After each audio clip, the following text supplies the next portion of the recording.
Brian, a former co-worker and longtime friend of my father's, was willing to stop by today and explain his experiences as a correctional officer. Hello, this is my father's friend. This is my father's friend, Brian Souders. Brian, I got a few questions for you about being a correctional officer. Okay. What is the most difficult aspect of being a correctional officer? Well, that's a tough one. The environment you're working in, because when they close the gates behind you, you don't know if you're going to come back out in one piece.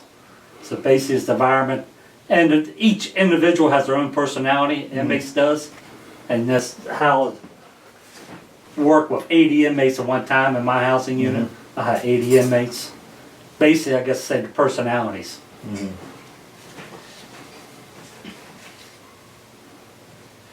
What does a correctional officer do?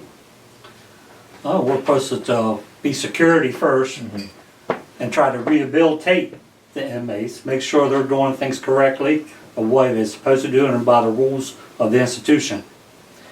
There are other jobs amongst correctional officers. Yes, there's food service, there's case management, which helps the inmates get jobs and their schooling and so forth. During that 8 hours, break down the job. What do you do in those 8 hours? Okay, well, I'll read the other shift. Then I'll get my passes in order.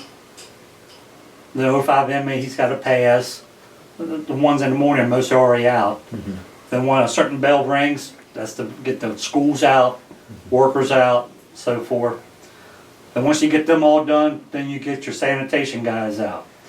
You watch them observe while they're cleaning the area up. And once they're done, they're locked back in. And after that, basically it's chow time, where they go to eat. You watch at chow lines. Basically, that's where you've got a mass of them all at one time eating. At over MCI, we got how many at one time? 350 guys eating at one time. And that MCI is big with MCTC where your dad worked at. But then it starts all over again in the afternoon. You get your schools out for the PM schools. You get your PM workers out. Then what's left, and then if you have yard, weather permitting, you let them out for yard. They get like an hour of recreation. Then by 3 o'clock, everybody's back, they're locked in, and you take your official count.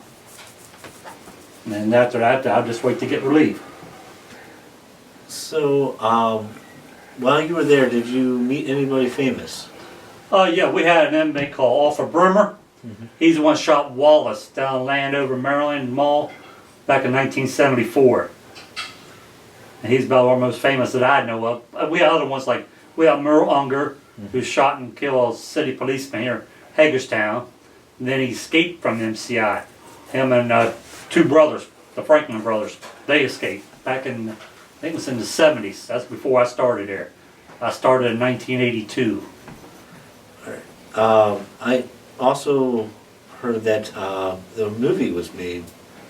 Yes, Gene Hackman and a Russian ballet guy, I can't think what his name was, back in June of 1986. It was called Bad Company. So I've heard this term before. Shakedown. What is a shakedown? Shakedown is when basically we lock the jail down and we search the whole institution. Then there's our shakedowns where we do it individually to an inmate, where we have to take him in a private room, we strip him, or just pat him down, do a frisk. And other times it'd be cell search. Always looking for weapons and drugs whenever we do this. I hear weapons are like kind of ingeniously made. Yes, they are. I've seen knives made out of a can of tuna, a pen, a bar of soap. That's real hard and all that. They shape it up into a point. It might not kill, but it could do some damage. Okay, thank you for joining us today. Well, thank you for the invite. I appreciate this. Thank you very much. My pleasure.